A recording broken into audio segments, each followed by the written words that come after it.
Boa noite.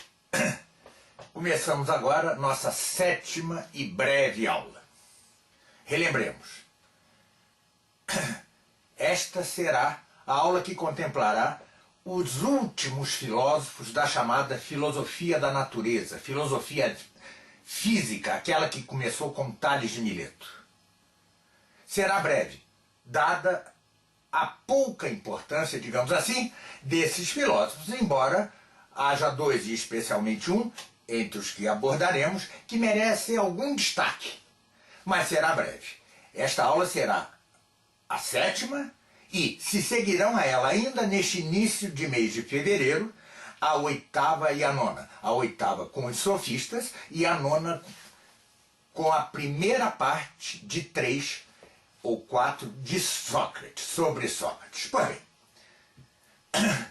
comecemos a estudar esses que são chamados modernamente de físicos ecléticos e que, como já disse, marcam o termo, o fim, o limite a que chegou a filosofia da physis.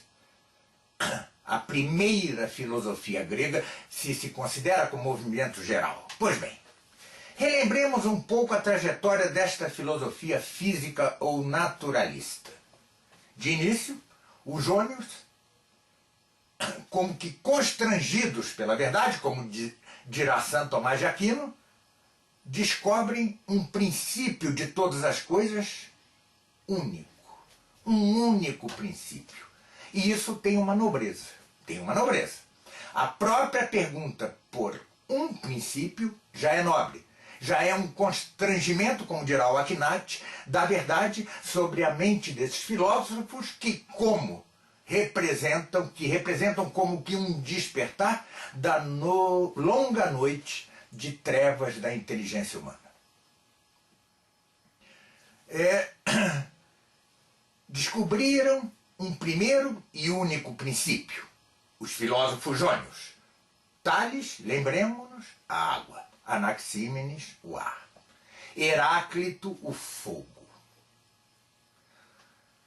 Segue-se a esses filósofos jônios primeiros, que descobriram um princípio material como princípio único de todas as coisas, aquilo de que provém todas as coisas, aquilo de que é feito, de que são feitas todas as coisas, e aquilo em que vão desembocar, em que vão terminar todas as coisas, ou seja, um princípio como alfa e ômega, como princípio e fim de todas as coisas, se segue a esta primeira fase da filosofia grega, a filosofia do ente ou do ser imóvel dos Eleatas, em particular de Parmênides. Aquele ente único e imóvel. Aquele ente que não admite nenhuma multiplicidade em sentido algum. Esta filosofia, fundada por Parmênides, defendida dialeticamente por Zenão e um pouco aprofundada por Melisso, gerou uma reação, como se diz em espanhol, a médias. Uma reação que buscava não negar a evidência da multiplicidade das coisas, da geração e da corrupção das coisas. Essa evidência que nos dão os sentidos, que nos atestam os sentidos e que referendam a inteligência, e que a inteligência referenda. Buscando, portanto, não contrariar o evidente, o patente, o manifesto, mas buscando igualmente preservar o princípio da imutabilidade do ente ou do ser, parmenidiano, surgiram vários filósofos, entre os quais se destacaram Empédocle, como vimos, Anaxágoras e os atomistas. Todos eles buscando conciliar o evidente da multiplicidade com o princípio eleático parmenidiano da imutabilidade do ser. De que forma se resolveu essa aporia entre a filosofia de Parmênides e a multiplicidade, a mutabilidade evidente das coisas. Resolveu-se, por um lado, com o dar a uma multiplicidade de princípios, ou elementos, ou raízes, ou homeromerias, ou átomos, aquela imutabilidade do ser de Parmênides. Mas, veja, já se trata de elementos, ou raízes, ou átomos, ou homeromerias múltiplas. A multiplicidade, pensavam esses filósofos, não contradiria, assim, a imutabilidade do ser. Por quê? Porque em si esses elementos são imutáveis. O que é mutável é a combinação entre eles. Por causas diversas, já ouvimos.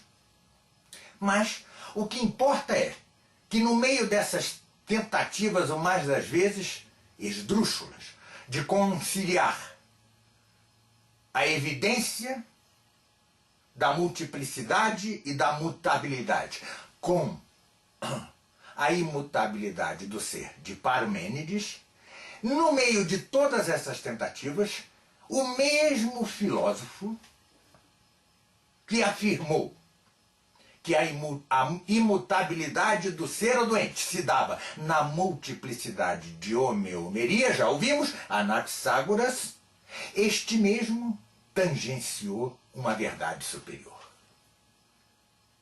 ao afirmar que o princípio ordenador, digamos, causador da multiplicidade das coisas, das mesmas homeomerias, era a inteligência, o nous, o intelecto divino. O que há de mais puro, aquilo que é sem mescla, que é separado, aquilo que tem poder infinito sobre todas as coisas e que conhece e reconhece todas as coisas que foram, todas as coisas que são e todas as coisas que serão, e que, com um toque seu, ordena, dispõe a multiplicidade das coisas, a mescla das homeomerias que estariam em estado inerte até então. Vejam, fixemos esta ideia brilhante, rodeada, é verdade, de diversas bizarrices, e não levada adiante satisfatoriamente na explicação de todas as coisas, enquanto explicação causal, o que foi apontado tanto por Platão como por Aristóteles, o fato é que no meio disso tudo, Anaxágoras tocou uma verdade superior. Aquilo que é ordenado, aquilo que tem ordem, aquilo que é cosmo, como vimos na linguagem pitagórica, não pode provir senão de um ordenador. E o que é ordenador não pode ser senão a inteligência. E uma inteligência superior, a inteligência capaz, que tenha poder, que não tenha mescla, que seja separada, que tenha poder sobre todas as coisas para dar-lhes ordem, para dar-lhes disposição, para torná-las cosmo. Esse brilhante tangenciar da verdade suprema se deve a Anaxágoras. Por mais que ele pouco a use e por mais que ele a use apenas, como dirá Aristóteles, como uma espécie de deus ex machina, utilizada tão somente quando Anaxágoras se via incapacitado, impossibilitado de explicar por causas meramente físicas os fenômenos do mundo. Mas registremos esse avanço. Pois bem, estamos então nessa encruzilhada de caminhos. Ora, os chamados físicos ecléticos reagem de alguma maneira tentando conciliar a primeira filosofia, a jônia, com o nous, com este intelecto ordenador do cosmos de Anaxágoras, passando por alto, passando por cima do ser ou ente parmenidiano. Aliás, faça-se sempre um parênteses. Uso propositadamente de maneira indiferente ente ser por ora. Conquanto já tenha anunciado, já tenha dito brevemente a distinção entre as duas coisas, tenhamos presente que ela só vai se delinear, a distinção entre elas, entre ente e ser, só se vai delinear perfeitamente, sem ambiguidades, com Santo Tomás de Aquino, lá no ainda distante século XIII depois de Cristo.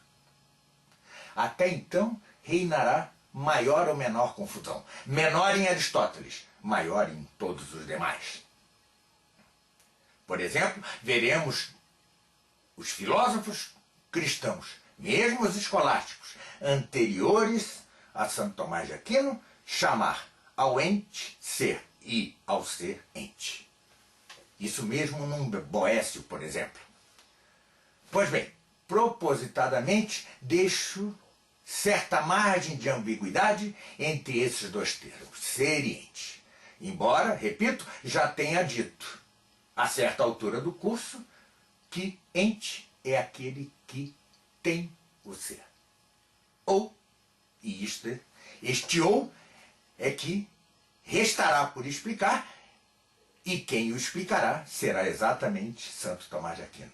Retenhamos, no entanto, isto. Uma coisa é ter o ser, outra coisa é ser o ser. Fechado esse parêntese, voltemos aos nossos físicos ecléticos. Passam eles por cima, esquecem, olvidam completamente o ser eleático. Aquele ser defendido tão bravamente, dialeticamente, bizarramente, por Zenão de Eleia. Mas que, por certo ângulo, já expressava o fundamental princípio de contradição, ou seja, aquele que diz que o que é não pode não ser ao mesmo tempo e sob o mesmo aspecto. E, por outro lado, era como uma antevisão desta mesma verdade superior que Anaxágoras, com seu nous, ou intelecto divino, tangencia.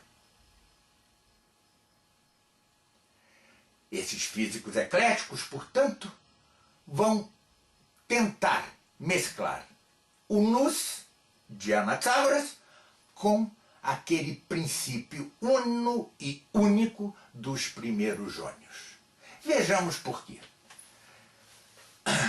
Bom, antes de ver por quê, e só se verá por quê perfeitamente com Diógenes de Laércio, digamos que, tirante Diógenes de Laércio e Arquelau de Atenas, os demais chamados atualmente físicos ecléticos não mereceram de Aristóteles, em toda a sua obra, nem sequer ser nomeados.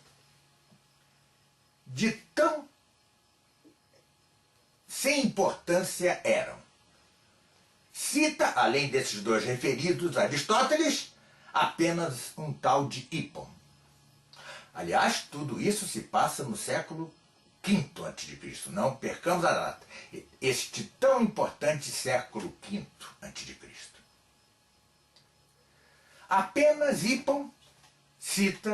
Apenas a Hipon cita Aristóteles.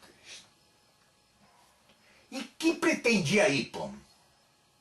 Voltava ele a Tales, mas tentava conciliar Tales com Heráclito. Da seguinte maneira, o princípio primevo das coisas era, como dizia Tales, a água. No entanto, da água se gerou o fogo, e o fogo venceu seu mesmo princípio gerador e passou a ser, então, a partir de agora, o princípio dominante. É uma pobre tentativa de conciliação entre Tales e Heráclito de Éfeso, com seu princípio ígneo. Aristóteles o dá como menor filósofo, como filósofo sem importância. Quanto aos demais, os não nomeados, excetuados Diógenes de Apolônia e Arquelau de Atenas, tentavam de alguma maneira conciliar diversas coisas. Um elemento intermediário entre a água e o fogo. Ou seja, uma tentativa de conciliar também, de outra maneira que não a já dita, Tales com Heráclito. Ou algo intermediário entre a água e o ar, numa maneira pobre de tentar conciliar Tales com Anaxímenes. Diógenes de Apolônio vai um pouco além. Dá ele as causas de não poder aceitar aquele pluralismo de elementos, quer enquanto sejam as raízes de Empédocles, as homeomerias de Anaxágoras ou os átomos de Demócrito e Leucipo. Por que não? Porque, diz ele, se se tratasse de vários elementos, ou seja, de vários princípios, sejam as raízes de todas as coisas, as homeomerias de Anaxágoras ou os átomos de Demócrito, eles não poderiam, dado serem últimos, irredutíveis em sua mesma natureza, transformar-se um nos outros. Com certa razão. Não deixa de ter certa razão. Mais ainda, tratando-se de elementos de natureza radicalmente, ou melhor, irredutivelmente distinta, não podem eles causar uns sobre os outros afecções, ou seja, nem benefícios, nem danos. Torna-se impossível, assim, todo o processo de composição imaginado para suas raízes, de todas as coisas, por Empédocles. Ou todo o processo de condensação, de composição, imaginado por Anaxágoras para suas homeomerias. Ou o mesmo com relação aos átomos por Demócrito. Afecções mútuas impossibilitadas porque tratar-se-iam de naturezas irredutíveis. Tem certa razão, Diógenes de Apolônio. Não é destituído de razão. Mas vejamos como ele tenta solucionar esta encruzilhada em que se encontra. De que maneira? Primeiro, volta ele a Anaxímenes e diz que o princípio de todas as coisas, ou seja, aquilo de que tudo provém, aquilo de que tudo é feito e aquilo em que tudo se dissolve ou termina é o ar. Mas não pode ele, como discípulo que tinha sido de Anaxágoras, não pode ele esquecer esse tangenciamento de uma verdade superior, que foi a descoberta do nous, do intelecto divino, como algo sem mescla, separado, infinito. Algo infinito e com infinito poder para ordenar e dispor todas as coisas do cosmo. Não pode ele esquecer. Que fará então Diógenes? Vai fundir o ar de Anaxímenes com o nous, com o intelecto divino de Anaxágoras num só princípio. É o princípio ar-inteligência, ar-intelecto, ar-nous.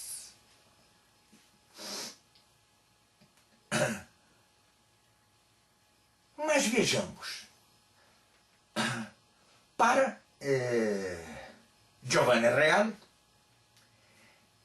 este passo dado por Diógenes é indispensável para a constituição da filosofia de Sócrates. Por quê? Com efeito, Diógenes, ao dar como princípio de todas as coisas um ar inteligência com certas características do Nous de Anaxágoras mescladas com as características do ar de Anaxímenes, dá, exatamente por tratar-se de inteligência, certa teleologia, certo fim a tudo. Ou seja, o ar inteligência é mais ou menos, já nos utilizando dos conceitos aristotélicos, uma espécie de causa final. Um fim. Tudo se ordena teleologicamente como a um fim, a esse princípio, ar inteligência. Ora, uma das características centrais e mais brilhantes do pensamento de Sócrates, como veremos, é o dar a Deus a capacidade de causa final, ou a capacidade de ordenar todas as coisas a um fim. Isso veremos. Aliás, digamos desde já, é de Sócrates a primeira prova da existência de Deus. É a primeira. Primeira e brilhante. Será como o avô da quinta via de Santo Tomás para provar o ser ou existência de Deus. É um avô, é um antecedente, é um antepassado desta via quinta de Santo Tomás. Ou seja, segundo Giovanni Reale, esta ideia de Diógenes de Laércio, na qual se funde o ar de Anaxímenes com a inteligência, o nous, o intelecto divino de Anaxágoras, num só princípio que implica já um fim, uma finalidade, uma ordenação ao fim, uma teleologia, seria como o elo de ligação de toda a filosofia anterior com a de Sócrates, saltando naturalmente, como veremos, os sofistas. Mas terá razão o grande historiador italiano? Creio que não. Creio que não. Relembremos-nos do que era o nous para Anaxágoras. Vimos seus limites. Vimos que não se alçava ele ainda ao plano do suprassensível, do imaterial, o que pressupunha a revolução que operará Platão com a sua chamada segunda navegação, cujo ponto de chegada, cujo termo é exatamente o suprassensível. Mas veja que há algumas características do nu de Anaxágoras que são conquistas definitivas da filosofia. Ele é separado, puro, sem mescla. Ou seja, ele transcende o mundo. Ele transcende o mundo. Ele é que faz o mundo ser mundo enquanto algo outro que o mesmo mundo. Algo sem mescla, algo à parte, algo separado. Diremos, já numa linguagem bem posterior, transcendente ao mundo.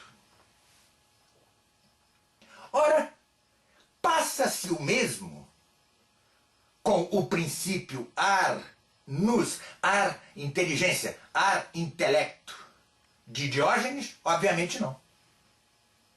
Na verdade, neste princípio ar intelecto, predomina antes o ar. Porque, assim como os filósofos jônios, este princípio não é, ao contrário do nous de Anaxágoras, não é algo separado, não é algo sem mescla, não é algo à parte, não é algo transcendente, mas é a mesma coisa, o mesmo princípio de que não só provém as coisas, mas de que se fazem as coisas. e onde as coisas se dissolvem, assim como a água de Tales ou o ar de Anaxímenes. Ora, isto é exatamente eliminar a principal conquista do pensamento de Anaxágoras com respeito ao intelecto divino, a sua separação, o seu ser sem mescla. Ora,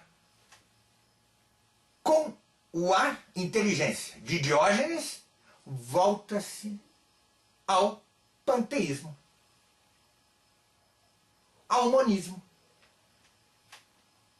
Volta-se à confusão entre Deus e o mundo, entre princípio e o mundo, o que já tinha sido superado, ainda que apenas embrionariamente por Anaxágoras, com o dar ao seu nous a característica de separação e não mescla. Ou seja, o cosmo para Anaxágoras não provinha do nous, não era feito do nous, nem se dissolvia no nous, porque o nous era totalmente separado, puro e sem mescla, mas era causado, era ordenado, era disposto pelo nous. Vejam a diferença, vejam como em filosofia as aparências mais que em nenhum outro lugar enganam. Erra gravemente Giovanni Reale ao dizer que este princípio ar inteligência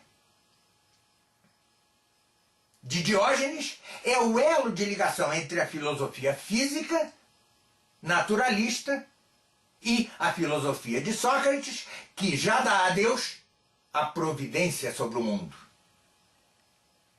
O ser causa do fim do mundo. O dar fim, o dar teleologia ao mundo. Não, ao contrário.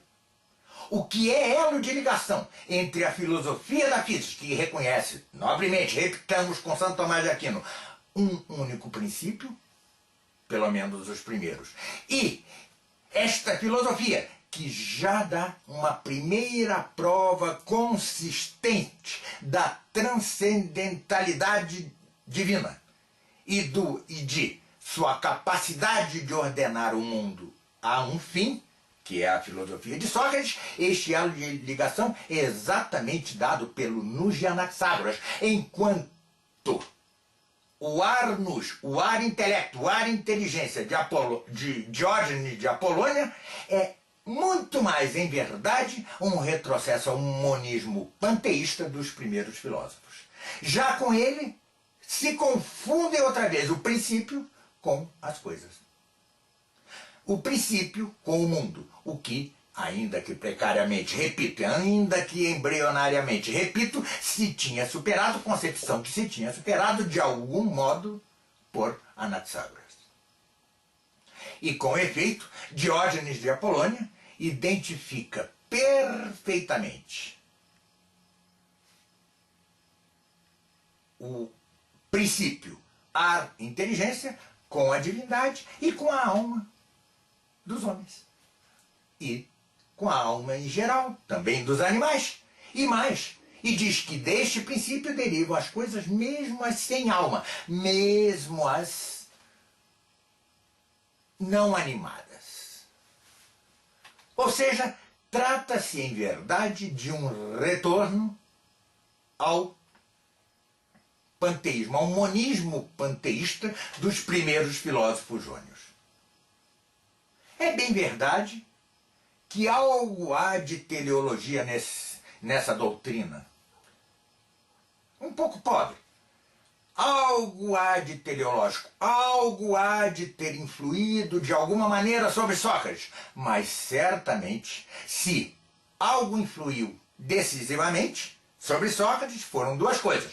Primeiro, como veremos, o considerar por Sócrates que os homens, nós, somos incapazes de compreender a physis e o manter já sem qualquer mescla de físico, de naturalista, de material, digamos com linguagem posterior, aquele nus de Anaxágoras. Sócrates pende muito mais para Anaxágoras e seu nus separado, mais puro, sem mescla, do que para o princípio ar-inteligência, que, como a água de Tales e o ar de Anaxímenes, é algo não só de onde tudo provém, mas de que tudo é feito e onde tudo se dissolve. É o panteísmo. É a confusão da divindade com o mundo numa só totalidade monista.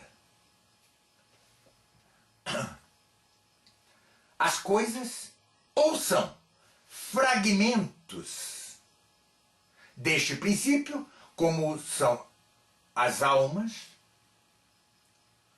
o que lembra em grande parte a concepção bramânica da alma, como fagulha do fogo divino,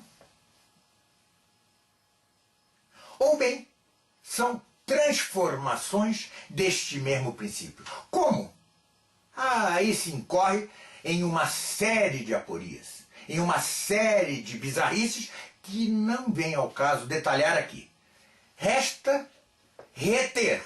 O importante quanto a Diógenes é reter que, tentando ele superar o pluralismo dos elementos dados por Empédocles com suas raízes de todas as coisas, dados pelo mesmo Anaxágoras com suas homeomerias e dados pelos atomistas com seus átomos, Leucipo e Demócrito, tentando superar isso e passando por cima da mesma filosofia eleática da imutabilidade e unicidade do ser, mas não podendo negar esta grande conquista que é o nus de Anaxágoras, reúne-o com aquele monismo panteísta que era o dos primeiros filósofos jônios, ou seja, de Tales a Heráclito, com variações, sendo Anaximandro um caso um pouco à parte. Já ouvimos. Pois bem, é uma filosofia pobre de Diógenes e não é o verdadeiro elo de ligação, conquanto, repitamos, algo deve ter influído sobre Sócrates.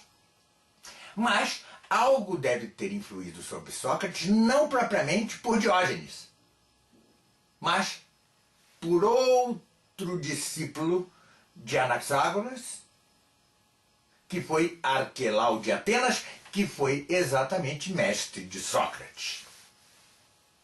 Aristófanes, na sua comédia As Nuvens, põe na boca de um Sócrates quarentão termos, conceitos, ideias de Arquelau. Mas veja, exatamente cerca dos 40 anos, perto dos 40 anos, que Sócrates chegará a esta conclusão, que contraditoriamente, porque errada em si mesma, contraditoriamente vai favorecer o brotar, o surgimento de sua tão brilhante filosofia, ou seja, a ideia de que o homem é incapaz de conhecer o cosmos enquanto natureza e que isso era coisa reservada à divindade. Exatamente ao negar essa possibilidade, ele rompe com Arquelau. Ou seja, só muito indiretamente se pode dizer que Arquelau e Diógenes influíram sobre Sócrates. É muito mais provável dizer que, em verdade, ecoa muito mais radicalmente, muito mais profundamente na filosofia de Sócrates a ideia de um nous, de um intelecto divino sem mescla e separado. Conquanto, repitamos, não deixe de haver certo eco, mínimo, mas sim, de uma teleologia mais que remota e embrionária de Diógenes e Arquelau na filosofia socrática. Arquelau de Atenas, ou seja, sua filosofia, sua doutrina, é praticamente a mesma que a de Diógenes. Não difere. Em verdade, estamos no terreno do princípio inteligência. Dessa mescla um pouco forçada, ou melhor, por demais forçada, esdrúxula, entre o nous de Anaxágoras, que perde suas características para tornar-se no princípio monista panteístico dos primeiros jônios, ou melhor, de Anaxímenes, no ar. É o mesmo. Destaca-se Arquelau, talvez,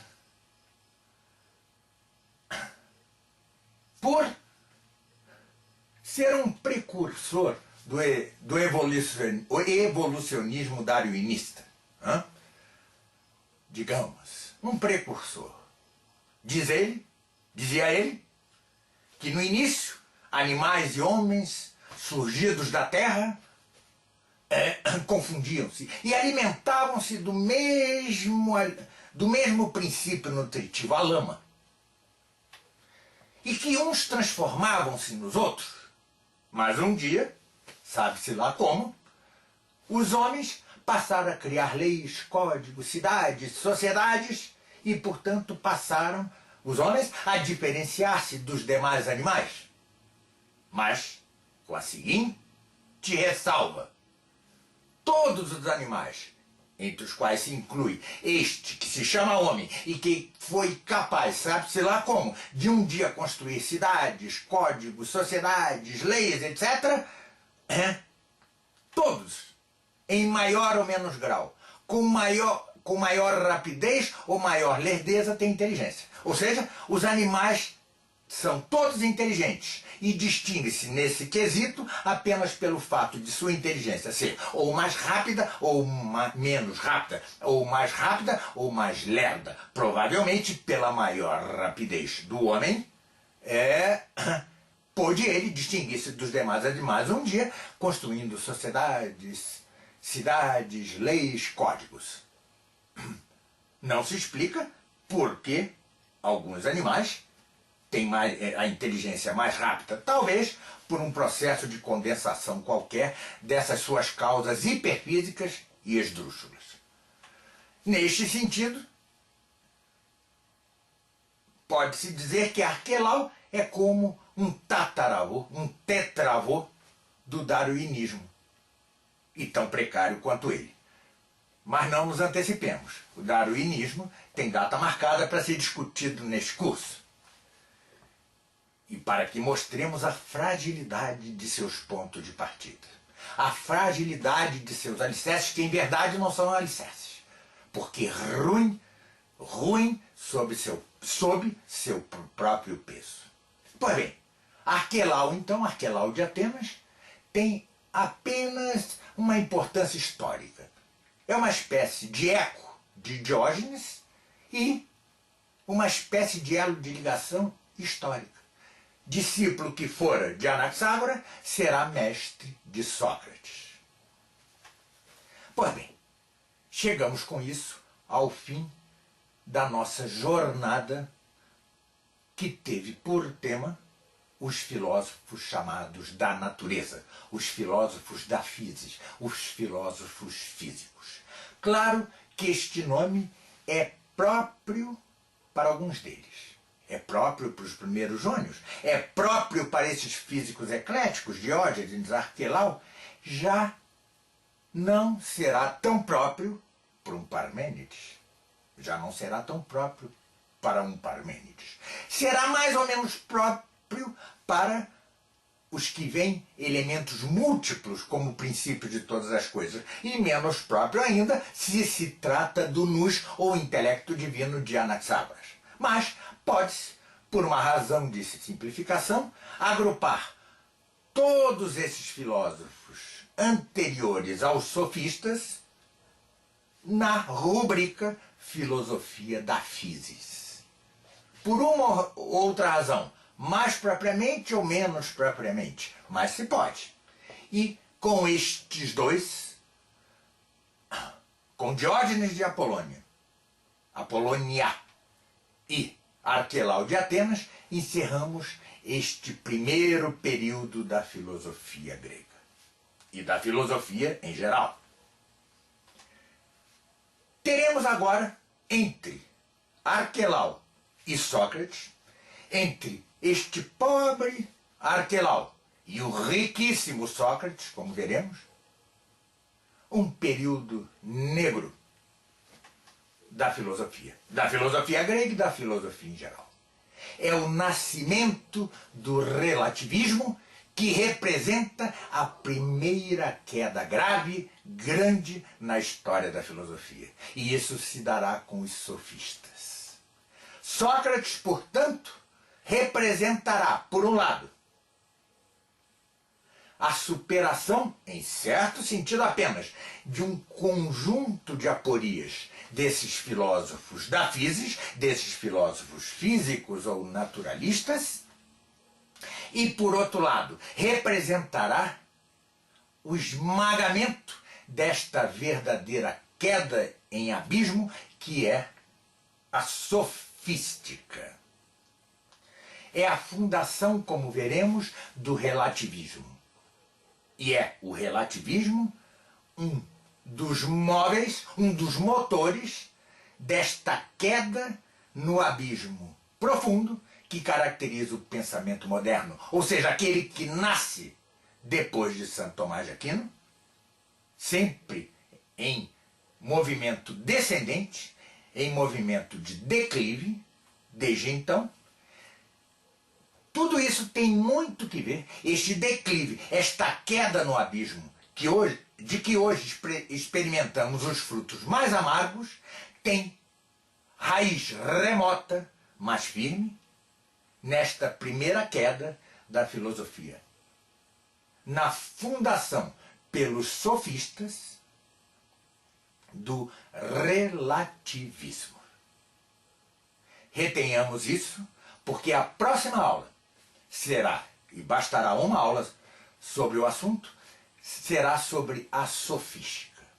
Visará ela mostrar, por um lado, este hiato, verdadeiro hiato, que houve entre a filosofia física e Sócrates, mas quanto, por um lado, serviu para Sócrates, negando-a, a sofística, fundar o que será a primeira grandíssima filosofia, a primeira grandíssima doutrina do pensamento filosófico. Até a próxima aula. Lembremos-nos, as duas outras aulas que se seguem, a dos sofistas e a primeira de Sócrates, se darão ainda no início do mês de fevereiro. Boa noite.